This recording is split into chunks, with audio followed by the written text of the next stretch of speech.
यहाँ से स्टार्ट करेंगे। दृष्टि है इसके यहाँ पर जो टेस्ट नंबर यहाँ पर 14 है मेंटरशिप का। अभी हम लोग देख रहे हैं जो मेंटरशिप टेस्ट चल रहा था जनवरी का, ठीक है, 2026 वाला, तो उसके यहाँ पर हम लोग टेस्ट देख रहे हैं। इसमें टेस्ट नंबर 14 है जो यहाँ पर अभी कल हुआ है संडे को, राइट।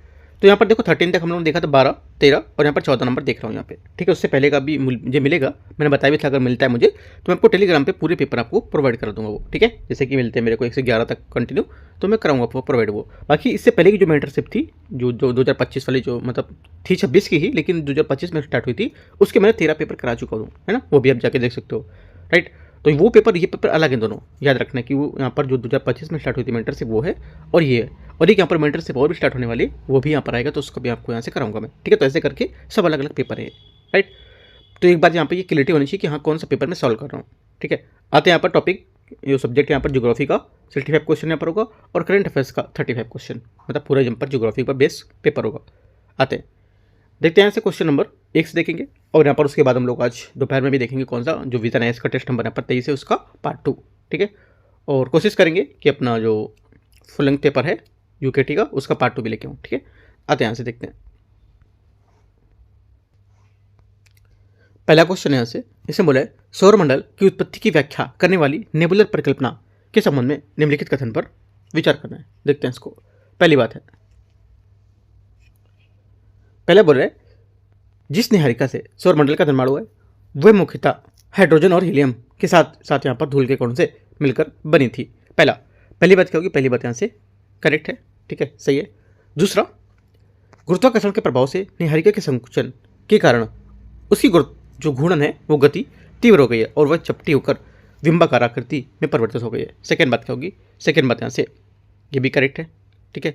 जैसे यहाँ पर निहारिका अपने जो गुरुत्वाकर्षण बल के कारण, संकुचित के कारण निहारिका जो चपटी होकर एक बिंबाकार संरचना के धारण कर लेती रूप, ठीक है। और जिससे यहाँ पर क्या होता है, अधिकांश पदार्थ घूर्णन के तल पर अनुदेश यहाँ पर केंद्रित हो जाते हैं और जिससे यहाँ पर केंद्रीय क्षेत्र में उत्तरोत्तर सघन होता है, ठीक है। सेकेंड बात भी करेक्ट है। तीसरी बात है यहाँ से ग्रहों का जो निर्माण है सौर निहारिका के तहत होने वाली नाभिकीय संलयन प्रक्रियाओं के द्वारा प्रत्यक्ष रूप से हुआ है। तीसरी बात यहाँ से क्या होगी, ये गलत होगी, क्योंकि यहाँ पर ग्रहों का निर्माण निहारिका के भीतर गैस और यहाँ पर जो धूल कण है उसके क्रमिक संचय तथा एकत्रीकरण के माध्यम से हुआ है और नाभिकीय संलयन प्रक्रियाओं के सूर्य केवल निर्माण के संबंधित होगा, न कि इससे। तो ये बात गलत हो जाएगा।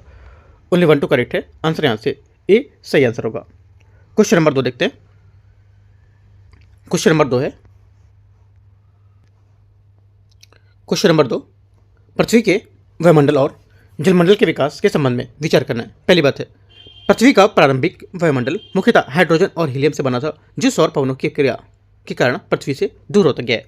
पहली बात, पहले यहाँ से करेक्ट है, ठीक है। प्रथम चरण में पृथ्वी का प्रारंभिक वायुमंडल हाइड्रोजन और हीलियम से बना था और तीव्र सौर पवनों के कारण ये हल्की गैसों से नष्ट हो गई है। इस प्रक्रिया में न केवल पृथ्वी बल्कि यहाँ पर अन्य स्थलीय ग्रहों के भी प्रभावित किया गया है, ठीक है। तो पहली बात यहाँ से सही है।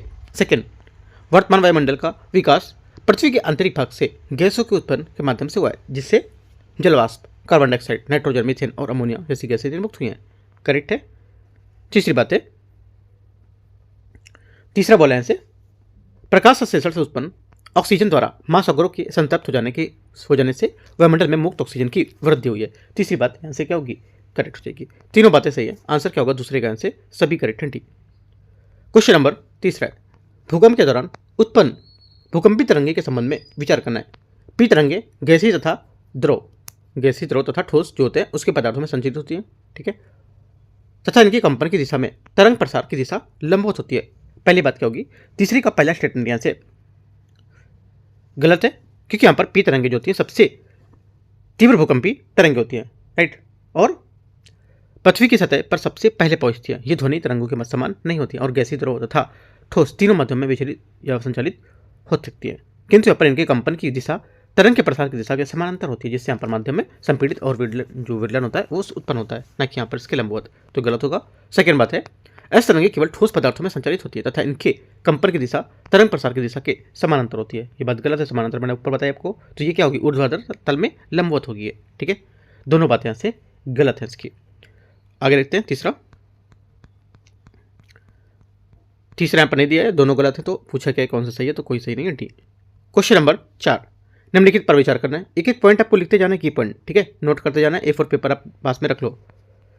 4 नंबर क्वेश्चन है कथन 1, कथन 2, कथन 3। पृथ्वी पर जो ऋतु होती है उसका क्रम पृथ्वी के सूर्य के चारों ओर परिक्रमण करने तथा उसके घूर्णन अक्ष के झुकाव के संयुक्त प्रभाव से होता है, पहली बात। चौथे का पहला स्टेटमेंट यहाँ से क्या होगा, ये पहली बात यहाँ से इसका जो कथन है ये क्या होगा, इसका पहला कथन करेक्ट होगा, पहला कथन करेक्ट है, ठीक है। पहली बात इसके यहाँ पर क्या बोला है, सही है।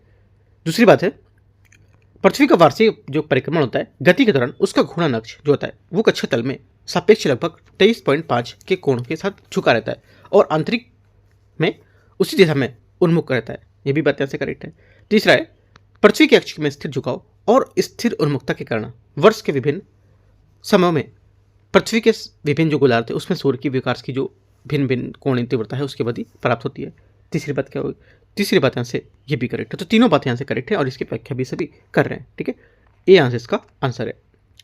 आगे आते हैं क्वेश्चन नंबर 5, कथन 1, कथन 2, कथन 3। ये थोड़ा कथन 3 वाले ना ये थोड़े से एक क्वेश्चन कठिन बन जाते हैं क्योंकि यहाँ पर ज़्यादातर मैंने क्वेश्चन कराए हैं, ज़्यादातर के जो कथन वाले सही निकले आंसर, है ना। तो एक तरह से हम लोग ये नहीं समझ पाएंगे कि इसको अगर 3 कथन वाले अगर गलत आ जाएगा तो क्या होगा उनका। ऐसा हो सकता है कि वहाँ पे कि कथन 1, 2 सही है लेकिन तीसरा व्याख्या नहीं कर रहा है, ऐसा करके हो सकता है। लेकिन यहाँ पर अभी जितने भी क्वेश्चन सॉल्व किए मैंने सभी को कथन यहाँ पर सही थे इसके, ठीक है, अभी तक जितने भी रिकॉर्ड है ना। तो जो यहाँ पर इंस्टीट्यूट वाले कोचिंग वाले इनको यहाँ पर एक बार ऐसा सोचना चाहिए कि जो 3 अगर दे दो एक बार क्वेश्चन गलत भी करके देखो यहाँ पर कैसा फ्रेम आता नीचे। लेकिन जो अगर गलत होगा जैसे मान लो दूसरा गलत है, ठीक है, ऐसे पहला सही है और तीसरा सही, तो यहाँ पर क्या लिखेंगे, पहला दूसरा कथन सही है और तीसरे मतलब पहला तीसरा कथन सही है लेकिन दूसरे की व्याख्या नहीं कर रहा है, ऐसे करके आएगा आंसर, ठीक है। तो आपको याद रखना है बात। आगे आते हैं क्योंकि यूपीएससी नहीं करेगा ऐसा कि यहाँ पर तीनों सही दे देगा, चारों सही दे देगा, हो भी सकता है सही दे, तो आपको याद रखना है।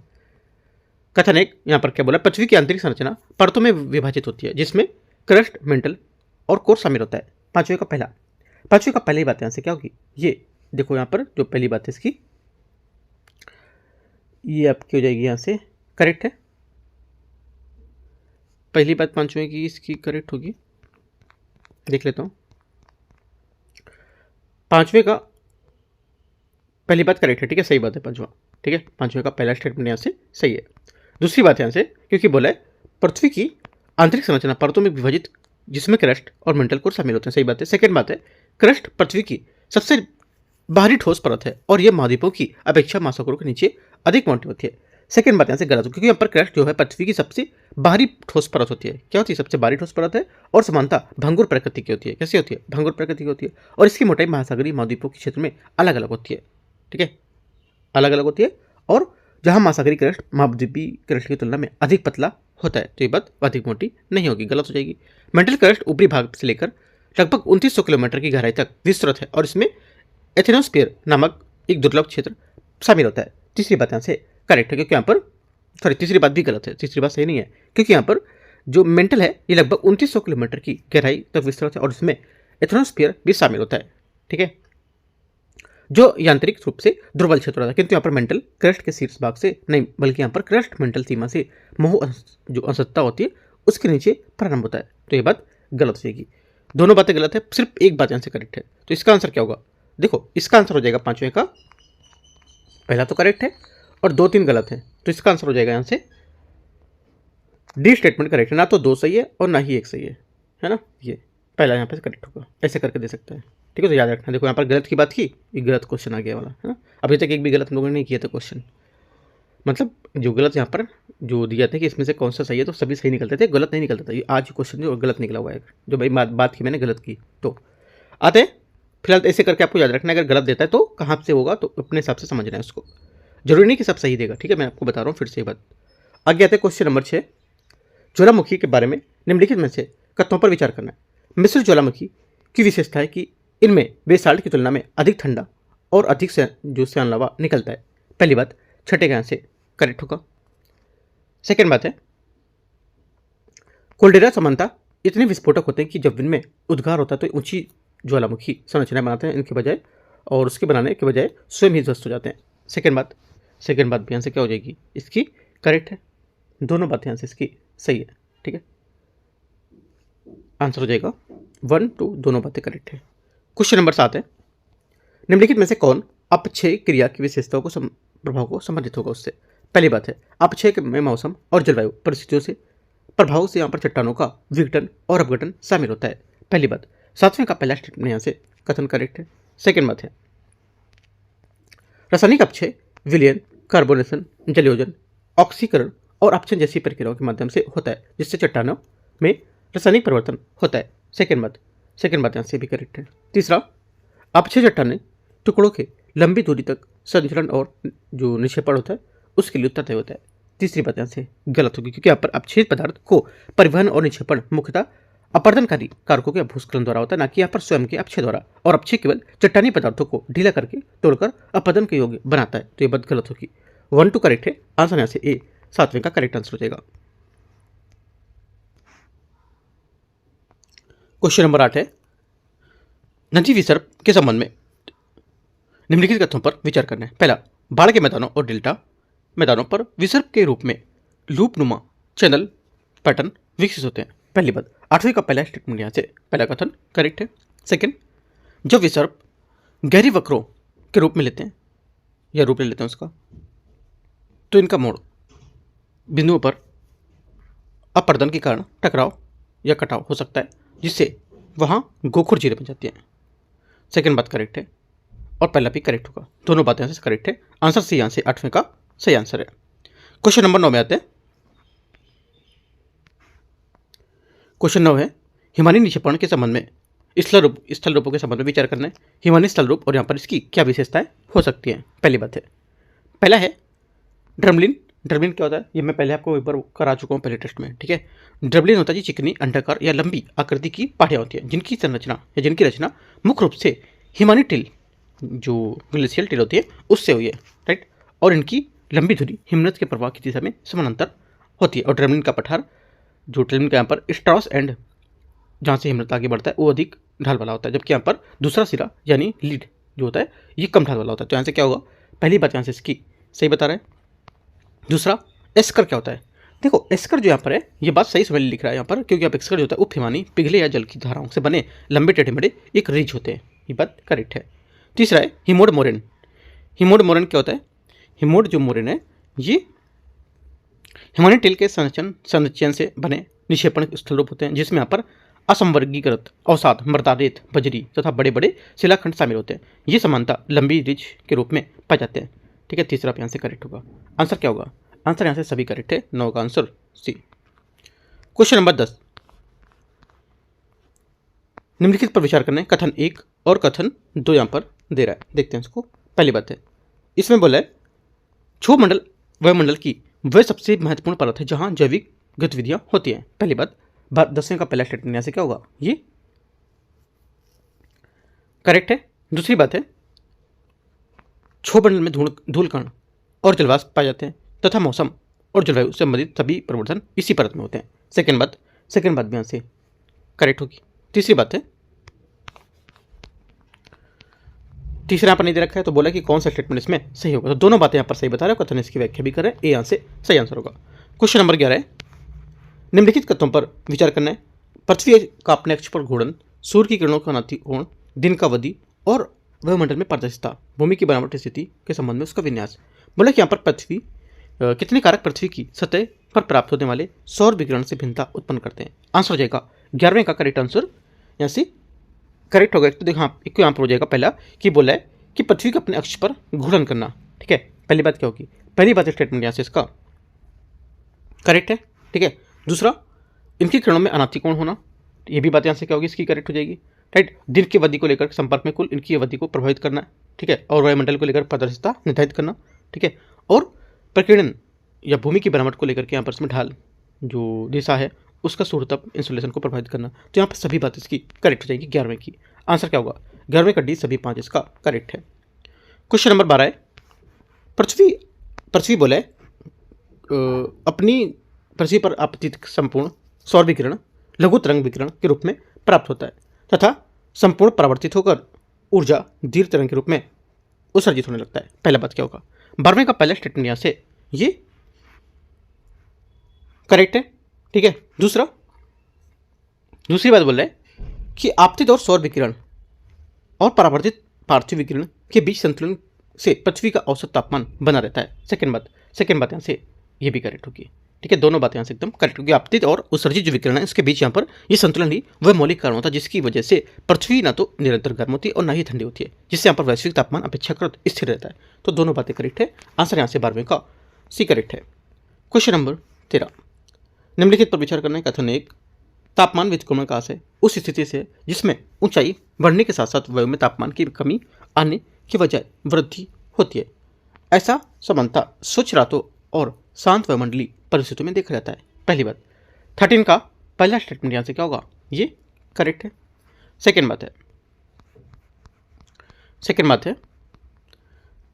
में बोला है कि यहाँ पर तापमान व्युत्क्रमण से वायु की जो तीव्र ऊर्ध्वाधर मिश्रण है उसके कारण निचले वायुमंडल में धुआं, धूल और प्रदूषक होते हैं उनका शीघ्रता से प्रसार होता रहता है।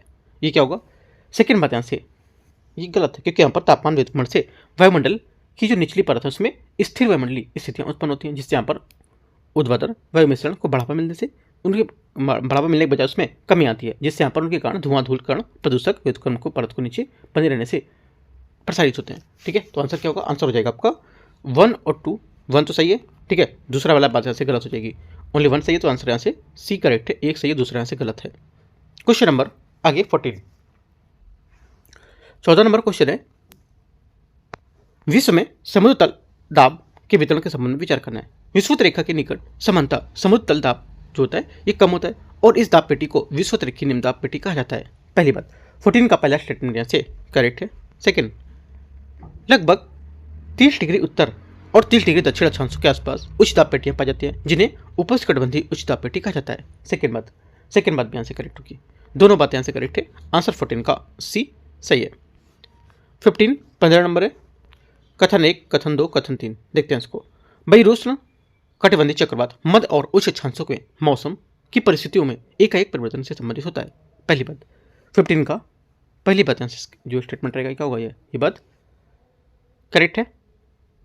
दूसरा बोला है बहिरुष्ण कटिबंधीय है ये चक्रवात उस ध्रुवीय वातागर के साथ विकसित होते हैं जहां उष्ण और शीत वायुराशियां आपस में अभिसरित होती हैं।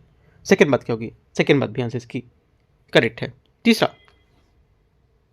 तीसरा बोला है बहिरुष्ण कटिबंधीय चक्रवात में वर्षा मुख्यतः समुद्री सतह के उच्च तापमान के कारण होती है, होने से वाले जो संभावना है उससे होती है। तीसरी बात क्या होगी, तीसरी बात यहाँ से गलत है, क्योंकि यहाँ पर बहिरुष्ण कटिबंधीय चक्रवात में वर्षा उस महासागरीय जल से प्रेरित तीव्र संभावना के कारण नहीं होती, बल्कि यहाँ पर इसके बजाय ये वातागरीय जो अवरोहण होता है उसके कारण होती है, जहाँ उस जो उष्ण वायु होती है उसको वातागर के साथ शीतल वायु के आरोहण के लिए बाध्य करती है और तीव्र संवहन को समुद्री जो सतह है उसके तापमान में उस कटिबंधीय चक्रवात की विशेषता बताती है, ना कि बहिरुष्ण कटिबंधीय चक्रवात की। तो ये बात गलत हो जाएगा। ओनली 1 2 करेक्ट है। आंसर यहाँ से 1 और 2 इसका स्टेटमेंट सही हो जाएगा। तो आंसर क्या होगा, आंसर हो जाएगा 15 का सी। ठीक है, 2 3 में से केवल एक सही है और वह कथन एक की व्याख्या करता है ना। 2 में 3 में मैंने देखा कि यहाँ पर 2 3 में केवल एक सही, कौन सा, दूसरा सही था और एक की व्याख्या कर रहा था ये। ठीक, ऐसा करके आगे आते हैं क्वेश्चन नंबर 16 नंबर दे रहा जुलाई माह की दाब स्थितियों के बारे में विचार करना है। कथन 1, कथन 2, कथन 3। ठीक है, जुलाई में सभी प्रमुख दाब जो पट्टियाँ होती हैं सूर्य के कर्क रेखा की ओर सापेक्ष गति के कारण उत्तर की ओर स्थानांतरित हो जाती हैं। पहली बात। 16 का 16 नंबर का पहला स्टेटमेंट यहाँ से कथन यहाँ से करेक्ट होगा। ठीक है, पहली बात यहाँ से करेक्ट है। दूसरा है जुलाई के दौरान विषुवत रेखा जो विषुवती गर्त भूषण यहाँ पर जो उष्ण भू जो भाग होते हैं उसके विषुवत रेखा के ऊपर काफ़ी ऊपर स्थिर रेखा के ऊपर स्थिर होता है। ठीक है, तो सेकेंड बात क्या होगी, सेकेंड बात यहाँ से ये भी करेक्ट है। ठीक है, क्योंकि यहाँ पर भूमध्य रेखा जो गर्त तीव्र तापमान से जुड़े निम्न दाब क्षेत्र का प्रतिबिंब करता है और ये जुलाई में भूमध्य रेखा के उत्तर में जो भूगर्भ यहाँ पर रेखा होती है उस पर स्थिर होता है और यहाँ पर पट्टियों द्वारा मौसम की जो बदलाव होती है उसको प्रत्यक्ष रूप से दर्शाता है। तो ये बात दोनों करेक्ट है। तीसरा, जुलाई में उस उपोष्णकटिबंधीय उच्च दाब पट्टी उत्तरी गोलार्ध के महाद्वीपों में एक सतत सुविकसित पट्टी बन जाती है। तीसरी बात क्या होगी, तीसरी बात से गलत है, क्योंकि यहाँ पर जुलाई में उपोष्णकटिबंधीय उच्च दाब क्षेत्र महासागरों विशेष रूप से उत्तरी अटलांटिक जो है उसके यहाँ पर उत्तरी प्रशांत पर अधिक विकसित होती है और उपोष्णकटिबंधीय उच्च दाब पेटी ऑस्ट्रेलिया महाद्वीप में स्थापित एक सतत उच्च दाब पेटी क्षेत्र होगा। ठीक है, तीसरी बात यहाँ से गलत है। 1 2 इसका करेक्ट होगा। 16 का आंसर क्या है, 16 का आंसर हो जाएगा सी, यहाँ से करेक्ट है। क्वेश्चन नंबर 17 नंबर है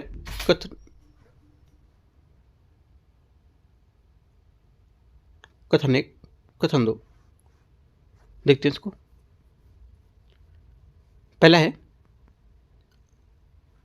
कोरियलिस बल के कारण पवनें उच्च दाब वाले क्षेत्रों से सीधे निम्न दाब वाले क्षेत्रों की ओर प्रवाहित नहीं होती हैं, बल्कि दाब जो प्रणाली होती है उसके चारों ओर घूर्णन करती है। पहली बात 17 का पहला यहाँ से स्टेटमेंट जो रहेगा ये पहली बात यहाँ से इसकी करेक्ट है। सेकंड, कोरियलिस बल उत्तरी गोलार्ध में गतिशील पवन को दाईं ओर और दक्षिण गोलार्ध में बाईं ओर विक्षेपित करता है, ये भी बात यहाँ से करेक्ट होगी। तीसरी बात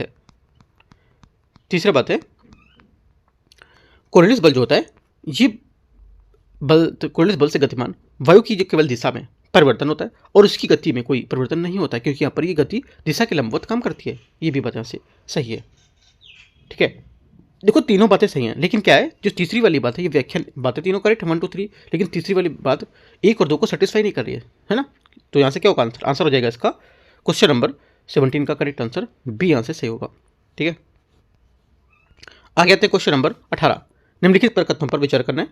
संवहनी वर्षा पृथ्वी की सतह फिर अत्यधिक गर्म होने के कारण उसमें गर्म आर्द्र वायु के ऊपर उठने से होने वाली संघनित होने से जो परिणाम स्वरूप परागर्जन और जो तड़ित है उसके साथ अत्यधिक वर्षा करती है। पहली बात 18वें की सही हो जाएगी यहाँ से। दूसरी बात है पर्वतीय वर्षा तब होती है जब आर्द्र वायु किसी पर्वतीय अवरोध के साथ ऊपर उठती है और यहाँ पर जिसके परिणाम स्वरूप पवनाभिमुख ढाल पर वर्षा होती है और प्रतिपावन ढाल पर शुष्क परिस्थितियां रहती हैं। दूसरी बात भी करेक्ट है। तीसरा, समान तापमान वाली वायुराशियां के अभिसरित होने से वृत्ताकार गतिविधि के बिना साधारण अध्यारोपण के कारण चक्रवाती वर्षा होती है। तीसरी बात गलत हो जाएगी। ठीक है, ओनली 1 2 करेक्ट है, तीसरे यहाँ से गलत होगा, क्योंकि यहाँ पर जो अभिसरण है ये चक्रवाती वर्षा तब होती है जब भिन्न तापमान वाली वायु धाराएं आपस में अभिसरित होती हैं और वृत्ताकार के समानांतर गर्म सघन और ठंडी वायु के ऊपर अध्यारोपित होती है। इस प्रक्रिया में वृत्ताकार गतिविधि, बादलों का विकास तथा दीर्घकालिक वर्षण की स्थिति शामिल होती है। तीसरा गलत है, 1 2 करेक्ट है, आंसर यहाँ से 18 का 1 2 सही हो जाएगा। क्वेश्चन 19, महासागरीय आदिस्थल की संरचना के संबंध में विचार करना है।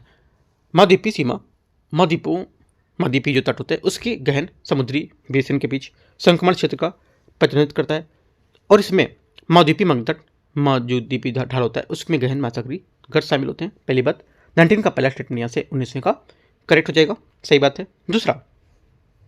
दूसरा बोला है वितली मैदान वह क्षेत्र होता है जहाँ महाद्वीपों से बहाकर लाए गए जो औसार होते हैं तटों से दूर निक्षेपित होते हैं। सेकेंड बात भी करेक्ट है, दोनों बात यहाँ पर एकदम सही बोला है। आंसर क्या हो जाएगा सी, आंसर इसका करेक्ट आंसर है। क्वेश्चन नंबर 20 देखते हैं। निम्नलिखित पर विचार करना है। कथन 1, कथन 2, कथन 3, फिर से कथन 3 आ गए, देखते हैं इसको। वायुमंडल का समान परिसंचरण संपूर्ण पृथ्वी में ऊष्मा और आर्द्रता को पुनर्वितरित करता है और यहाँ पर वैश्विक तापमान को भी लगभग स्थिर बनाए रखने की मदद करता है। पहली बात क्या होगी 20वें का पहला स्टेटमेंट यहाँ से 20 का करेक्ट है। सेकेंड बात है समान परिसंचरण वायुमंडलीय तापमान में अक्षांशीय भिन्नता दाब पेटियों के निर्माण और स्थलांतर तथा पृथ्वी के घूर्णन के कारण उत्पन्न होता है। सेकेंड बात भी इसकी करेक्ट हो जाएगी। तीसरा बोला समान परिसंचरण में 3 प्रमुख परिसंचरण कोष्ठ होते हैं, हेडले कोष्ठ, फेरल कोष्ठ और ध्रुवीय कोष्ठ, जो मिलकर यहाँ पर एक निम्न अक्षांशों के उच्च अक्षांश तक ऊष्मा का स्थानांतरण करते हैं। तो तीसरी बात भी यहाँ से क्या हो जाएगी एकदम करेक्ट है, तीनों बातें यहाँ से सही है, आंसर इसका ए करेक्ट हो जाएगा। आते हैं क्वेश्चन नंबर 21। निम्नलिखित में से कौन सी एक यहाँ पर एल नीनो की घटना की घटित होने का प्रमाण बताता है। एल नीनो की घटना जो घटित होने का प्रमाण बताता है कि यहाँ पर जो दक्षिण अमेरिका, ठीक है क्या, दक्षिण अमेरिका के तट पर पूर्वी उष्णकटिबंधीय प्रशांत महासागर जो ठंडी पर पेरुधारा कमजोर होने से कारण यहाँ पर असमान रूप से उस जो उष्ण सतही होता है उससे जल का प्रकट होना। पहली बात यहाँ से 21 का करेक्ट होगा। ठीक है, सेकेंड बात है वैश्विक वायुमंडलीय ताप और पवन प्रणालियों में व्यापक स्तर पर परिवर्तन, जिससे यहाँ पर हिंद महासागर के ऊपर मानसून परिसंचरण कमजोर होना भी शामिल होता है। सेकेंड बात भी करेक्ट हो जाएगी। तीसरी बात है ये बोला कि यहाँ पर ठंडी पेरुधारा जो धारा होती है उसका मजबूत होना, जिसके परिणामस्वरूप उत्प्रवाह में वृद्धि और यहाँ पर दक्षिण अमेरिका में तट के साथ साथ जल सतह में शीतलन में वृद्धि होना। तीसरी बात भी यहाँ से क्या होगी ये गलत हो जाएगी, क्योंकि एल नीनो की घटना होती है उसके दौरान ठंडी पेरुधारा मजबूत नहीं होती है, इसके विपरीत ये कमजोर हो जाती है, जिससे क्या होता है परिणामस्वरूप यहाँ पर उत्प्रवाह जो होता है उसमें कमी होती है और दक्षिण अमेरिका के तट के साथ सतही समुद्री तापमान में वृद्धि होती है और ये पेरुधारा को मजबूत होना उसका उत्प्रवाह में वृद्धि ला लेना की विशेषता बताता है, ना कि एल नीनो की। ओनली 1 2 करेक्ट है। आंसर यहाँ से 21 का करेक्ट आंसर 1 और 2 सही होगा। आते क्वेश्चन 22 22 नंबर। 22 नंबर है, निम्नलिखित तथ्यों पर विचार करना है। वी आकार की घाटियां, दर्रे व कैनियन, झरने व प्रपात, जलोढ़ और पंख, इनमें से कितने अपरदनात्मक स्थल रूप माने जाते हैं? आंसर हो जाएगा अपरदनात्मक जो स्थल रूप माने जाते हैं। एक तो यहाँ से पहली बात है, वी आकार की घाटियां ये स्थल रूप नदियों के ऊपरी प्रवाह क्षेत्र में विकसित होती हैं और ये ऊर्ध्वाधर अपरदन जो डाउन कटिंग है उसकी प्रक्रिया का उदाहरण होती है। ठीक है, वी वाले हो गए। दर्रे और कैनियन क्या होते हैं? दर्रे और कैनियन ये ऐसे क्षेत्र निर्मित होते हैं जहाँ कठोर और प्रतिरोधी चट्टानें कारण घाटियां विस्तार सीमित रहती हैं, लेकिन यहाँ पर ऊर्ध्वाधर पवन जारी रहती है। ठीक है, अगला झरने और जो प्रपात है इसमें नदी मार्ग के साथ कठोर और मुलायम चट्टानें क्या होती हैं? विभेदक और अपरदन के कारण होती हैं। ठीक है, जलोढ़ पंख, जलोढ़ जो पंख होता है ये प्रवाहित जल के निक्षेपणात्मक स्थल रूपों में शामिल हैं। ठीक है, अपरदन के स्थल रूप में नहीं शामिल है, किसके निचला जो निक्षेपणात्मक रूप है उसमें शामिल होगा, क्योंकि यहाँ पर जलोढ़ पंख ये तब निर्मित होता है जब नदियों पर तीव्र पर्वतीय ढाल नीचे उतरती है और यहाँ पर वेग से आकस्मिक कमी के कारण स्थूल अवसादों में निक्षेपण करती है। तो ये बात अलग हो जाएगी। 1 2 3 करेक्ट है, तो आंसर 3 बातें इसकी सही है। क्वेश्चन नंबर 23 है, निम्नलिखित पर विचार करना है। कथन 1, कथन 2, कथन 3। बहिर्जात प्रक्रियाएं अंतर्जात शक्तियों द्वारा निर्मित स्थल रूपों को छीड़ करते हुए पृथ्वी की सतह पर निरंतर परिवर्तन करती रहती है। पहली बात 23 का पहला स्टेटमेंट क्या होगा? यहाँ से करेक्ट है। दूसरा, बहिर्जात प्रक्रियाओं के अंतर्गत अपक्षय बृहद संचलन तथा अपरदन जैसी जो क्रिया होती है सम्मिलित होती है जो स्थल रूपों की ऊंचाई को क्रमशः कम कर देती है। सेकेंड बात भी यहाँ से करेक्ट हो जाएगी। तीसरी बात है, बहिर्जात प्रक्रियाओं के अंतर्गत अभिवृद्धि से तात्पर्य अपरदित पदार्थों के निक्षेपण से होता है, जिसके परिणामस्वरूप स्थानीय उच्चावच में वृद्धि होती है। तीसरी बात भी करेक्ट है, तीनों करेक्ट है। आंसर यहाँ से 23 का सभी बातें सही है, तो ए यहाँ से सही आंसर होगा, क्योंकि यहाँ पर 2 और 3 सही है और दोनों यहाँ पर कथन की व्याख्या करें तो सभी बातें करेक्ट है। 24 नंबर क्वेश्चन यहाँ से मौद्वीपीय विस्थापन सिद्धांत के संबंध में विचार करना है। पहला, दक्षिणी अमेरिका का पूर्वी तट अटलांटिक महासागर में पर्याप्त गहराई तक अफ्रीका के पश्चिम तट में साम्यता रखता है। करेक्ट है। दूसरा, दक्षिण अमेरिका, अफ्रीका, भारत और ऑस्ट्रेलिया में कोयले, वनस्पति और कार्बनिफेरस हिमानी निक्षेप का वितरण अतीत में इनके एकीकृत होने का संकेत देता है। ये भी बात यहाँ से करेक्ट होगी। तीसरी बात है, प्लेट की यहाँ पर सीमाएं पर बार बार भूकंप की घटनाएं होती रहती हैं, तो क्या गलत हो जाएगा, क्योंकि यहाँ पर ये जो मौद्वीपीय विस्थापन है उसकी बात नहीं कर रहा है, क्योंकि जो प्लेट की जो सीमाएं ये बार बार भूकंप प्लेट विवर्तन की प्रमाण बताता है, ना कि यहाँ पर अल्फ्रेड वेगनर द्वारा प्रतिपादित मौद्वीपीय विस्थापन को। तो ये बात गलत हो जाएगी। ओनली 1 2 करेक्ट है। आंसर यहाँ से 24 का 2 बात करेक्ट है। 25 है, कथन 1, कथन 2 और कथन 3। ठीक है, देखते हैं इसको। इसमें बोला है कथन 1 में वाष्पीकरण और संघनन मिलकर वायुमंडलीय आर्द्रता का एक गतिशील संतुलन बनाए रखते हैं तथा मेघ निर्माण में महत्वपूर्ण भूमिका निभाते हैं। पहली बात 25 का पहला स्टेटमेंट यहाँ से क्या होगा? करेक्ट है। ठीक है, पहली बात सही है। दूसरा, वाष्पीकरण एक यहाँ पर शीतलन प्रक्रिया होती है, क्योंकि यहाँ पर जल की जो अवस्था होती है उसके दौरान इसमें आसपास की वायु से गुप्त उष्मा निष्कासित होती है। सेकेंड बात भी यहाँ से करेक्ट होगा। तीसरा है, संलयन के लिए वायुमंडल में धूल और धुआं ये लवणीय जो कण होते हैं जैसे संघनन नाभिक की उपस्थिति वो आवश्यक होगी। ये भी बात करेक्ट है। तीनों बातें आपको यहाँ से नोट करके रखनी है और तीनों बातें यहाँ से करेक्ट होगी। आंसर क्या होगा? 25 का यहाँ से 1 2 3 सभी करेक्ट है, उसका व्याख्या भी कर रहा है, तो ए यहाँ से इसका सही आंसर होगा। आगे आते हैं क्वेश्चन 26 नंबर।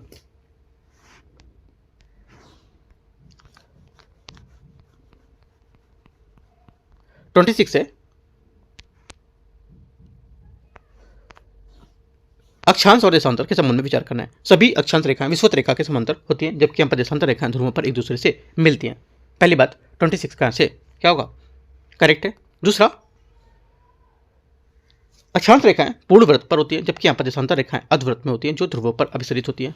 ये भी बात सही है। तीसरा, 2 देशांतर रेखाओं के बीच की दूरी विषुवत रेखा पर अधिकतम तथा ध्रुवों पर न्यूनतम होती है। ये भी बात करेक्ट है। तीनों बातें करेक्ट है। आंसर यहाँ से सी इसका करेक्ट आंसर होगा। 27 भारत के पूर्वी तटीय मैदान के संबंध में विचार करना है। यह पश्चिमी तटवर्ती मैदान की तुलना में चौड़ा और एक उभरे तट का प्रतिनिधित्व करता है, जिसमें सुविकसित नदी डेल्टा पाए जाते हैं। पहली बात 27 के यहाँ से सही बात है। सेकेंड बात है, पूर्वी तटवर्ती मैदान की विस्तृत जो महाद्वीपीय शिल्प है उसके कारण यहाँ बड़ी संख्या में प्राकृतिक पत्तन और बंदरगाह के विकास को समर्थन मिलेगा या मिलता है। सेकेंड बात यहाँ से क्या होगी, सेकेंड बात यहाँ से ये गलत है, क्योंकि यहाँ पर इनके अतिरिक्त महाद्वीपीय शिल्प में लगभग 500 किलोमीटर तक समुद्र फैला होता है, जिससे यहाँ पर इन तट में अच्छे प्राकृतिक बंदरगाह और पत्तन विकसित करना एक कठिन बात होती है ना, इनको समर्थन नहीं मिलता है। तो पहला यहाँ से क्या होगा, करेक्ट है। दूसरी बात गलत हो जाएगी यहाँ से इसकी। क्वेश्चन नंबर 28 है, हिमालय पर्वत श्रृंखला के संबंध में विचार करना है। हिमाद्री ही एकमात्र हिमालय श्रेणी है जो पश्चिम से पूर्व की ओर तक निरंतरता में होती है। पहली बात, 28 का पहला स्टेटमेंट यहाँ से क्या होगा, करेक्ट है। दूसरा, हिमाचल पर्वतमाला मुख्यतः अवसादी चट्टानों से बनी होती है और इसके यहाँ पर उत्तर दक्षिण दोनों दिशाओं में ढाल समान रूप में कम जो सघन वनस्पति आच्छादन पर अवरत होता है। सेकेंड बात क्या होगी, सेकेंड बात यहाँ से ये गलत है, क्योंकि यहाँ पर हिमाचल जो है ये लघु और मध्य हिमालय हिमाद्री के दक्षिण जो में स्थित होगा और इसकी चौड़ाई लगभग 60 से 80 किलोमीटर, ऊंचाई लगभग 1000 से 4500 मीटर के बीच होती है और ये तीव्र दाब और भ्रंशर के कारण यही यहाँ की जो टर्नें जो है मुख्यतः रूपांतरित हो चुकी होती हैं। इसका पूर्वी भाग में जो कोमल ढाल होती है और वो सघन वनों से आच्छादित होती है। हालांकि यहाँ पर अन्य क्षेत्रों में दक्षिणामुख ढाल इनके अपेक्षाकृत विरल वनस्पति वाली होती है। ठीक है, तो यहाँ पर जो उत्तरमुखी मृदु ढालों में सघन वनस्पति पाई जाती है। तीसरी बात है, शिवालिक श्रेणी का निर्माण हिमाद्री और हिमाचल से निकलने वाली नदियों द्वारा लाए गए असंगठित अवसादों से हुआ है। तीसरी बात यहाँ से करेक्ट हो जाएगी। 1 और 3 बात करेक्ट है, आंसर 2 इसका सही आंसर है। 29 नंबर है, 29 नंबर क्वेश्चन, भारत के प्रायद्वीपीय खंड के संबंध में विचार करना है। प्रायद्वीपीय खंड मुख्यतः अत्यंत प्राचीन नीस और ग्रेनाइट से निर्मित होता है। पहली बात, 29 का पहला स्टेटमेंट यहाँ से क्या होगा, ये करेक्ट है। सेकेंड है, प्रायद्वीपीय खंड के पर्वत अधिकांशतः अवशिष्ट प्रकृति के होते हैं तथा इस क्षेत्र में बहने वाली नदियां घाटियां समानता उछली और कम ढाल वाली होती हैं। सेकेंड बात यहाँ से ये भी करेक्ट है। दोनों बातें सही है, आंसर सी यहाँ से 29 का भी करेक्ट हो जाएगा। क्वेश्चन नंबर 30 है, 30 नंबर, नदी और वे राज्य जिनसे होकर उनका उपवा बेसिन विस्तृत होता है वो महानदी। ठीक है, महानदी क्या होगा, देखो महानदी यहाँ से जो है ये इसका उद्गम छत्तीसगढ़ के रायपुर जिले के पास से सिहापा से स्थित होगा। पहली बात करेक्ट हो जाएगा। ठीक है, ये और उड़ीसा से होकर बंगाली खाड़ी में मिलती है, पहला करेक्ट है। सेकेंड बात है, गोदावरी महाराष्ट्र मध्य प्रदेश छत्तीसगढ़ आंध्र प्रदेश उड़ीसा, सेकेंड बात यहाँ से ये भी करेक्ट है। कृष्णा कर्नाटक महाराष्ट्र आंध्र प्रदेश तेलंगाना, तीसरी बात क्या होगी, तीसरी बात यहाँ से ये भी करेक्ट है। ठीक है, कृष्णा नदी प्रायद्वीपीय भारत की दूसरी सबसे बड़ी पूर्ववाहिनी नदी भी मानी नदी जिसका उद्गम सह्याद्री पर्वतमालाओं से महाबलेश्वर के निकट से होता है, करेक्ट है। कावेरी कर्नाटक केरल तमिलनाडु, चौथी बात यहाँ से ये भी करेक्ट है। तो क्या है, सभी करेक्ट है। 30 का आंसर डी। 31 है, भारत में दक्षिण पश्चिम मानसून की निर्वर्तन ऋतु के संबंध में विचार करना है। ये अवधि मेघ वाले आकाश उच्च तापमान तथा अधिक आर्द्रता से चिन्हित होती है। पहली बात, 31 का पहला स्टेटमेंट यहाँ से क्या होगा, ये गलत है। क्योंकि यहाँ पर क्यों गलत है, देखो क्योंकि यहाँ पर जो दक्षिणी पश्चिम मानसून है इसकी निर्वर्तन ऋतु है, इसकी विशेषता होती है कि यहाँ पर साफ आकाश और तापमान में वृद्धि होती है, जबकि यहाँ पर भूमि में अभी भी आर्द्रता बनी रहती है। इसके उच्च तापमान और अधिक आर्द्रता से संयुक्त प्रभाव के मौसम जो कष्टमयी हो सकते हैं और जिससे समानता क्वार या उमस भी कहा जाता है। ठीक है, पहला गलत है। सेकेंड, उत्तरी भारत में समानता शुष्क मौसम रहता है, जबकि यहाँ पर प्रायद्वीपीय क्षेत्र में मुख्य रूप से या मुख्य दक्षिणी उसके पूर्वी भाग में अक्टूबर से नवंबर के बीच पर्याप्त वर्षा होती रहती है। सेकेंड बात करेक्ट है, आंसर क्या होगा, ओनली 2 करेक्ट है, बी यहाँ से आंसर होगा। तो आप याद कर सकते हो दक्षिण पश्चिम मानसून, उसके बारे में पॉइंट अपना बना के लिख सकते हो उसको। ठीक है, 32 नंबर है, 32 नंबर, निम्नलिखित पर विचार करना है। अप्रैल मई में हिंद महासागर के उत्तर में भूमि का तीव्र तापमान उत्तर पश्चिमी भारत में एक प्रबल न्यून दाब क्षेत्र का निर्माण का कारण बनता है। पहली बात, 32 का पहला स्टेटमेंट यहाँ से करेक्ट है। सेकेंड, दक्षिण पश्चिम मानसून पवनें मूलतः दक्षिण पूर्वी व्यापारिक पवनें हैं जो विषुवत रेखा को पार करती है और कोरियलिस बल के कारण भारतीय उपमहाद्वीप की ओर मुड़ जाती है। सेकेंड बात यहाँ से ये भी करेक्ट होगी। तीसरा, अंतरोष्णकटिबंधीय अभिसरण क्षेत्र का उत्तर की ओर स्थानांतरण इसलिए होता है क्योंकि ग्रीष्म ऋतु में हिंद महासागर आसपास की भूमि की तुलना में तेजी से गर्म होती है। तीसरी बात यहाँ से गलत होगी क्योंकि यहाँ पर अंतरोष्णकटिबंधीय अभिसरण क्षेत्र का उत्तर की ओर स्थानांतरण मुख्यतः समुद्र की तुलना में भूमि से अधिक ग्रहण अधिक यहाँ पर उष्ण के कारण होता है। तो ये बात गलत हो जाएगी। तो आंसर क्या होगा, ओनली 1 2 करेक्ट है। तीसरी बात यहाँ से गलत हो जाएगी इसकी। ठीक है, क्वेश्चन नंबर 33, निम्नलिखित कथनों पर विचार करना है। पश्चिमी विक्षोभ वायुषण कटबंधी निम्नदाब प्रणाली है जो पश्चिमी जेट धाराओं के साथ पूर्व की ओर गमन करती है। पहली बात 33 का पहला स्टेटमेंट यहाँ से करेक्ट होगा। सेकेंड, पश्चिमी विक्षोभ उत्तर पश्चिम भारत में शीतकालीन वर्षा प्रदान करने की और यहाँ पर रबी की फसल के लिए महत्वपूर्ण होगी। सेकेंड बात यहाँ से इसकी ये भी करेक्ट हो जाएगी। ठीक है, दोनों बातें यहाँ से एकदम सही है, आंसर सी करेक्ट होगा। 34 है भारत के उष्णकटिबंधीय कांटेदार वनों के संबंध में विचार करना है। ये वन ऐसे क्षेत्रों में पाए जाते हैं जहाँ वार्षिक वर्षा 50 सेंटीमीटर से कम और इनके आसपास घास और झाड़ियाँ प्रमुख होती है। पहली बात 34 का पहला स्टेटमेंट यहाँ से करेक्ट है। सेकेंड, ये वन समानता दक्षिण पश्चिमी पंजाब, जो हरियाणा, राजस्थान, गुजरात, मध्य प्रदेश और उत्तर प्रदेश तक आदि शुष्क क्षेत्रों में मिलती हैं। सेकेंड बात 34 का सेकेंड बात यहाँ से ये भी करेक्ट है। तीसरा, सागौन, साल, शीशम और महुआ इन वनों की प्रमुख वृक्ष किस्म होगी। तीसरी बात क्या होगी? 34 का तीसरा यहाँ से गलत होगा, क्योंकि यहाँ पर दीर्घकालिक शुष्क परिस्थितियों में कारण इन वनों में पौधे वर्ष के अधिकांश समय पर्णरहित हो जाते हैं, जिसमें यहाँ पर वनस्पति झाड़ीदार दिखाई पड़ती है। इन वनों की समान प्रजातियों में जैसे बबूल, बेल, बेर, ठीक है, खजूर, खैर, नीम, खेजड़ी, ये सब यहाँ पर शामिल होते हैं। ठीक है, साल, सागौन, सीम, ये सब जब आपके आर्द्र पर्णपाती वनों की विशेषताएं बताते हैं। 1 2 करेक्ट है, आंसर 34 का एक बात मतलब एक स्टेटमेंट 1 2 से हो जाएगी। क्वेश्चन नंबर 35 है। 35 क्वेश्चन है, भारत में लैटेराइट मृदाओं के संबंध में विचार करना है। पहली बात है, पहले बोल रहा है लैटेराइट मृदाएं समानता ऋतुओं भारी वर्षा वाली उच्च सपाट अपरित सतहों में पाई जाती हैं। पहली बात करेक्ट है। ठीक है, सेकेंड बात है लैटेराइट मृदाएं ह्यूमस और सिलिका के कारण समृद्ध होती हैं, जिससे यहाँ पर ये गेहूं, दलहन और सघन खेती के लिए अत्यंत उपयुक्त होती हैं। सेकेंड बात यहाँ से गलत, क्योंकि यहाँ पर इस मृदा में उत्पादित समान फसलों का तहत चावल, कदन और यहाँ पर गन्ना, रबर, ये सब यहाँ पर उसके लिए होंगी, है ना, तो यहाँ से बात गलत हो जाएगी। तीसरा, तीव्र निच्छलन क्रिया द्वारा पोषक तत्वों को नष्ट हो जाने के साथ लौह और एल्यूमिनियम ऑक्साइड के कारण इनकी मृदाओं में लाल और भूरा रंग हो जाता है। बात सही है, एक और 3 सही है, आंसर सी। 36, भारतीय मानक ब्यूरो BIS के संबंध में जारी भारत के संशोधित भूकंपीय जोन मानचित्र के संबंध में विचार करना है।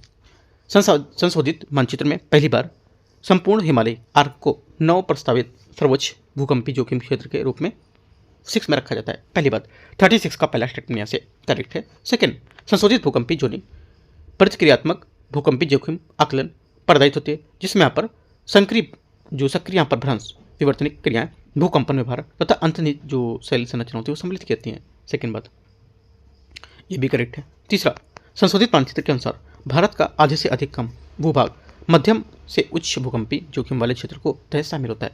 तीसरी बात से ये गलत होगी, क्योंकि यहाँ पर संशोधित मानचित्र है, इससे यह स्पष्ट होता है कि यहाँ पर देश का लगभग 61% भूभाग अब मध्यम से उच्च भूकंपीय जोखिम क्षेत्र में अंतर्गत शामिल हो गया है, तो ये बात गलत होगी। ओनली 1 2 करेक्ट है, ये यहाँ से आंसर हो जाएगा 36 का। 37 में आते हैं, उष्णकटिबंधीय चक्रवातों के संबंध में विचार करना है। देखते हैं, पहली बात यहाँ से उष्णकटिबंधीय चक्रवात गर्म धाराओं महासागरों उत्पन्न होते हैं, जहाँ समुद्र सतह की लगभग तापमान का 26 डिग्री सेंटीग्रेड या उससे कम होता है, जिससे यहाँ पर तीव्र वाष्पीकरण होता है और कपासी मेघ का निर्माण होता है। पहली बात 37 का पहली बात यहाँ से गलत है, क्योंकि यहाँ पर उष्णकटिबंधीय चक्रवात गर्म उष्णकटिबंधीय महासागरों के ऊपर उत्पन्न होते हैं, जहाँ लगभग 26 डिग्री या उससे अधिक का समुद्री सतह का तापमान तीव्र और वाष्पीकरण के कारण बनता है, तो ये बात गलत होगा। सेकेंड बात है चक्रवात का घूर्णन वायु के निम्न दाब केंद्र की ओर गति करने से घूर्णन के जो विचलन है उसके प्रभाव को संयोजन करने के कारण होगा। सेकेंड बात यहाँ से करेक्ट है, क्योंकि यहाँ पर जैसे यहाँ पर जो आसमान की हवा निम्न दाब या केंद्र की ओर बढ़ती है तो क्या होगा, कोरियोलिस बल के मार्ग को विक्षेपित करेगा और घूर्णन करेगा, जिससे यहाँ पर पूरी चक्रवाती प्रणाली को अत्यधिक शक्तिशाली और सुसंगठित बनाती है। तो सेकेंड बात करेक्ट हो जाएगी, पहली बात गलत है। तीसरा यहाँ से अच्छा तीसरा नहीं है, तो आंसर क्या होगा, आंसर हो जाएगा 37 का बी, बात यहाँ से करेक्ट है। 2 क्वेश्चन नंबर 38 है, निम्नलिखित कथनों पर विचार करने। कथन 1, कथन 2, खेती योग्य भूमि वे क्षेत्र शामिल होते हैं जहां अस्थायी फसलें उगाई जाती हैं और अस्थायी चारागाह होते हैं, और वह भूमि शामिल होती हैं जिसे 5 वर्ष के लिए फसल चक्र के तहत प्रति छोड़ दिया जाता है। पहली बात क्या होगा, 38 का पहला स्टेटमेंट यहाँ से करेक्ट है। शुष्क भूमि की विशेषता यह होती है कि यहाँ पर यह वार्षिक वर्षा 10 इंच या 25 सेंटीमीटर या उससे कम होती है, और आमतौर पर यहाँ प्राकृतिक वनस्पति या बेरल नगण्य होती है। सेकेंड बात भी करेक्ट है, दोनों बातें सही है। 38 का आंसर सी करेक्ट आंसर होगा। 39 भारत की प्रमुख खनिज पट्टियों के बारे में विचार करना है, क्षेत्र, और यहाँ पर इसके प्रमुख खनिज क्षेत्र बोल रखा है। देखते हैं, सुदूर, सुंदूर, होस्पेट क्षेत्र, बल्लारी जिला, ये बोला लोएस के लिए प्रसिद्ध होगा। पहली बात क्या है, पहली बात यहाँ से करेक्ट है। सेकेंड बालाघाट, छिंदवाड़ा, निमाड़, मंडला बेल्ट, ये मैग्नीज के लिए। सेकेंड बात यहाँ से ये भी करेक्ट है, ठीक है। तीसरी बात यहाँ से कालाहांडी और संबलपुर क्षेत्र बॉक्साइट के लिए, तीसरी बात भी यहाँ से करेक्ट है। चौथा झुंझुनू और अलवर क्षेत्र तांबे के लिए होगा, ये भी बात क्या होगी यहाँ से करेक्ट हो जाएगी। सभी बातें से करेक्ट है, चारों आंसर सभी चार डी। 39 हो गया। 40 ऊर्जा सांख्यिकी भारत 2025 के संबंध में विचार करना है। 31 मार्च 2024 तक भारत के यहाँ पर कुल कोयला भंडार में उड़ीसा की सबसे अधिक हिस्सेदारी थी, उसके बाद झारखंड, छत्तीसगढ़ का स्थान था। पहली बात 40 का यहाँ से स्टेटमेंट क्या होगा, पहली बात स्टेटमेंट यहाँ से इसकी करेक्ट है। सेकेंड, वित्त वर्ष 2023-24 के दौरान प्रमाणित कोयला भंडार आर्थिक रूप से खनन योग की भारत की जो कुल कोयला भंडार है उसकी हिस्सेदारी लगभग आधे से हिस्सेदारी थी, ठीक है। मतलब कोयले का भारत का कुल कोयला भंडार लगभग आधी हिस्सेदारी थी इसमें, कोयला प्रमाणित भंडार में। तो सेकेंड बात क्या होगा, सेकेंड बात 40 का यहाँ से करेक्ट है अभी। तीसरा, भारत से कच्चे तेल और प्राकृतिक गैस भंडार का सबसे बड़ा हिस्सा पूर्वी अपतटीय क्षेत्र में केंद्रित होगा। तीसरी बात यहाँ से गलत, क्योंकि यहाँ पर प्राकृतिक गैस भंडार लगभग 1094.19 बिलियन घन मीटर दर्ज किए गए, जो मुख्य रूप से पश्चिमी अपतटीय क्षेत्र में 31% में स्थित है। इसके बाद पूर्वी अपतटीय क्षेत्र में करीब 24% और असम में 15% का स्थान आता है। तो ये बात गलत हो जाएगा, डेटा आप लिख लो, इंपॉर्टेंट है। 1 2 करेक्ट है, आंसर 40 का 1 और 2 से हो जाएगा ये बात। 41 नंबर है, कथन 1, कथन 2, कथन 3। कपास की खेती के लिए उष्ण जलवायु परिस्थितियों की आवश्यकता होती है और वहाँ ये कम तापमान के प्रति अत्यधिक संवेदनशील होती है। पहली बात 41 का पहला स्टेटमेंट यहाँ से क्या होगा, करेक्ट है। दूसरा, कपास एक यहाँ पर अर्ध मरुद्भिद पौधा होता है जिसमें यहाँ पर 21 डिग्री सेंटीग्रेड से 27 डिग्री सेंटीग्रेड तक तापमान सर्वोत्तम उत्पादन होता है और इसमें अच्छी तरह से निकास वाली मृदा के अनुकूल होता है। सेकेंड बात ये भी करेक्ट है। तीसरा, कपास की फसल लंबे समय तक जल भराव के प्रति सहिष्णु होती है और अच्छी तरह से जल निकास वाली चिकनी मिट्टी मृदा में इसका बेहतर विकास हो सकता है। ये बात गलत है तीसरी वाली, क्योंकि यहाँ पर हालांकि कपास लवणता के प्रति आंशिक रूप से सहिष्णु होती है, लेकिन यहाँ पर ये जल भराव वाले प्रति अत्यधिक संवेदनशील होगी और इसलिए पर इसे अच्छी जल निकासी वाली मृदा की आवश्यकता होती है। तो ये बात गलत हो जाएगी। ओनली 1 2 करेक्ट है, आंसर यहाँ से क्या होगा, 41 का जो आंसर हो जाएगा ये सी करेक्ट है, क्योंकि यहाँ पर एक यहाँ पर इसकी व्याख्या कर रहा है, कौन सी, एक की व्याख्या कर रहा है दूसरे वाला, तीसरी वाली तो बात गलत हो गई, ठीक है। 42 स्वच्छ पौधा कार्यक्रम के बारे में विचार करना, देखते हैं इसको। ये रोग स्वच्छ पौधा कार्यक्रम के बारे में विचार करते हैं। ये रोग मुक्त पौधे सामग्री आपूर्ति हेतु कृषि एवं किसान कल्याण मंत्रालय द्वारा एशियाई विकास बैंक के सहयोग से शुरू किया गया है, एक पहल होगी। पहली बात 42 का आंसर करेक्ट है। इस कार्यक्रम की कार्यान्वयन एजेंसी भारतीय कृषि अनुसंधान परिषद ICAR है, जबकि यहाँ पर राष्ट्रीय बागवानी बोर्ड द्वारा तकनीकी सहयोग इसका प्रदान किया जा रहा है।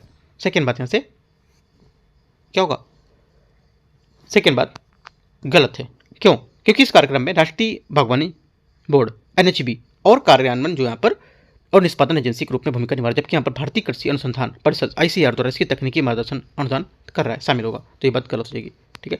तीसरा, इस कार्यक्रम के अंतर्गत देश भर में 9 स्वच्छ पौध केंद्र स्थापित करने की परिकल्पना की गई है। तीसरी बात यहाँ से करेक्ट है, ठीक है।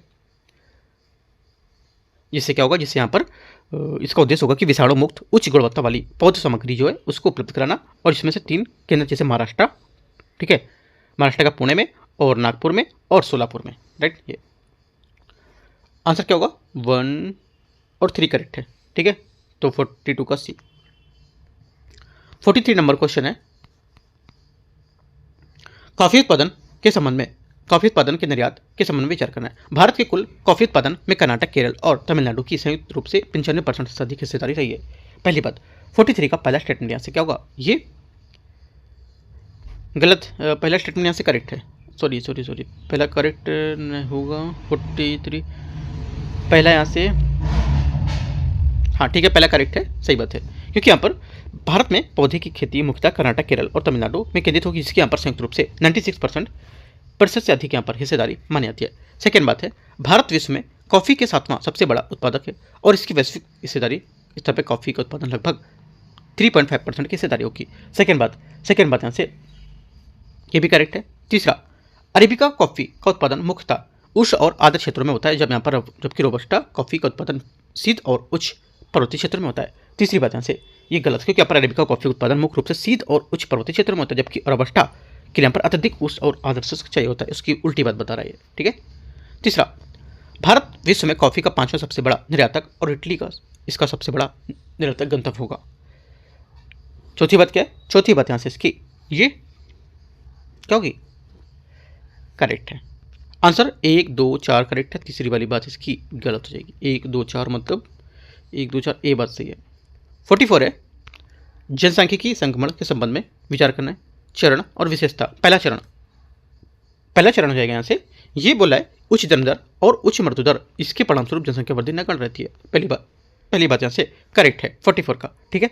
दूसरी बात यहाँ से चरण 2 में ये बोला है कि मृत्यु दर तीव्र गिरावट के साथ यहाँ पर जन्म दर उच्च बनी रहती है, साथ जनसंख्या में तीव्र गति से वृद्धि होगी। सेकंड करेक्ट है। तीसरा, सामाजिक आर्थिक परिवर्तन के कारण जन्म दर में गिरावट, जिससे जनसंख्या मंद हो जाती है। तीसरी बात यहाँ से ये भी करेक्ट है। चौथा बोला है, चौथा जो है यहाँ पर औद्योगिकरण के कारण प्रतिस्थापन स्तर नीचे पर जन्म दर हो जाता है, ठीक है। तो चौथी बात क्या होगी? चौथी बात यहाँ से इसका स्टेटमेंट क्या होगी? गलत होगी, क्योंकि यहाँ पर जो चरण 4 है इसमें यहाँ पर एक निम्न स्थिर चरण मानते हैं इसको, और इस चरण में जन्म दर और मृत्यु दर दोनों ही निम्न स्थिति होती है और जन्म दर प्रतिस्थापन दर से नीचे जाती है, और जिससे यहाँ पर जनसंख्या स्थिर हो जाती है और धीरे धीरे घटने लगती है, और जैसा कि यहाँ पर जर्मनी, इटली और जापान में देशों में देखा गया है, ठीक है। तो यहाँ से बात गलत हो जाएगी। 1, 2, 3 करेक्ट है। आंसर यहाँ से 44 का केवल 3 बातें सही है। 45 है, भारत में प्रवासन के संबंध में विचार करना है। कुल जनसंख्या में प्रवासियों का अनुपात शहरी क्षेत्रों में ग्रामीण क्षेत्रों की तुलना में अधिक है और महिला प्रवासन दर पुरुषों के प्रवासन दर से अधिक होगी। पहली बात। 45 का पहला स्टेटमेंट यहाँ से क्या होगा? ये करेक्ट है। सेकंड, भारत में पुरुष प्रवासियों के बीच रोजगार संबंधी कारण प्रवासन का मुख्य कारण होगा। सेकंड बात क्या होगी? सेकंड बात यहाँ से ये भी करेक्ट है, ठीक है, क्योंकि यहाँ पर पुरुष जो प्रवासन के कारण यहाँ पर सबसे बड़ा कारण है कि यहाँ पर रोजगार और बेहतर रोजगार की तलाश करना, जो पुरुष का प्रवास लगभग 22.8%, 23% मान सकते हो लगभग हो गया ये, ठीक है। अगला है, भारत में कुल महिला प्रवासन में विवाह का योगदान आधे से भी कम है, जो महिलाओं के बीच बढ़ते आर्थिक प्रवासन को दर्शाता है। तीसरी बात गलत है, क्योंकि यहाँ पर इसके विपरीत है। महिला में प्रवासन के लिए इसका 86% है, यहाँ पर करीब 86.8% हिस्सा के लिए विवाह का कारण होता है, जो अब तक का सबसे मुख्य कारण होगा ये। तो ये बात गलत हो जाएगी। तीनों डेटा आपको नोट करके रखना इंपॉर्टेंट है। आंसर क्या होगा? 45 का करेक्ट आंसर, ये बात सही है। आते 46 में, भारत ने महत्वपूर्ण भूतापी हॉट स्प्रिंग के स्थलों के बारे में विचार करना है। देखते हैं इसको। पहला है भूतापी स्थल और राज्य, यहाँ पर केंद्र शासित प्रदेश, ठीक है। पहला बोला है पुगा, राइट। पुगा क्या होगा? पुगा यहाँ पर भूतापी स्थल कहाँ पर होगा? ये बोला है कि लद्दाख। तो पहली बात क्या होगी? 46 का पहला स्टेटमेंट यहाँ से पहली बात यहाँ से करेक्ट होना चाहिए। पहली बात यहाँ से करेक्ट है, ठीक है, पुगा यहाँ पर लद्दाख। सेकेंड बात है मणिकर्ण हिमाचल प्रदेश, करेक्ट है। बक्रेश्वर बोला है झारखंड, ठीक है। तो बक्रेश्वर यहाँ पर झारखंड में नहीं होगा, बक्रेश्वर पश्चिम बंगाल में होगा, गलत हो गया। अनहोनी मध्य प्रदेश में अनहोनी, ये बात इसकी मनहोनी हो जाएगा आपका। मनहोनी क्या बोला इसमें? मध्य प्रदेश ना, तो मनहोनी जो होगा आपके यहाँ से ठीक होगा वैसे मध्य प्रदेश इसका, हाँ ठीक है, सही है मध्य प्रदेश। मनगुरु तेलंगाना, ये भी बात करेक्ट है। तो यहाँ पे आंसर क्या होगा? 1, 2, 4, 5 करेक्ट है। 1, 2, 4, 5 करेक्ट है। तो आंसर क्या होगा? तीसरी बात, ये बात गलत हो जाएगी। 4 बातें सही है। 47 है, निम्नलिखित कथनों पर विचार करना है। देखते हैं इसको। कथन 1, कथन 2। विश्व के अधिकांश उष्ण मरुस्थल उपोष्णकटिबंधीय उच्च दाब पट्टियों के निकट स्थित होते हैं। पहली बात। 47 का पहला स्टेटमेंट से क्या होगा? ये करेक्ट है। दूसरा यहां से उपोष्णकटिबंधीय उच्च दाब पेटियां जो होती हैं, पट्टियां, ये हैंडली सेल में अवरोधी भाग होते हैं उसके अंतर्गत आती है जहाँ वायु का आरोहण होता है और वर्षा अवरुद्ध होती है। सेकेंड बात यहाँ से ये भी करेक्ट है। तीसरा, महाद्वीपीय जो पश्चिमी तट है उसके भाग में सात प्रवाह होने की वाली जो ठंडी महासागरीय धाराएं वर्षा को प्रोत्साहित करती हैं। तीसरी बात यहाँ से गलत होगी, क्योंकि यहाँ पर ठंडी महासागरीय धाराएं वर्षा में वृद्धि नहीं करती हैं और बल्कि उन्हें दबाती हैं। अटाकामा और कालाहारी मरुस्थलों में इसके विकास में हम्बोल्ट तथा बेंगुला की ठंडी धाराएं सहायक रहती हैं, क्योंकि यहाँ पर ये वायुमंडल को स्थिर करती हैं और वर्षा को बाधित करती हैं। तीसरी बात गलत हो जाएगी और 1 2 यहाँ से करेक्ट होगा। आंसर क्या होगा? 47 का करेक्ट आंसर सी यहाँ से सही आंसर है। 48 है, निम्नलिखित तत्वों पर विचार करना है।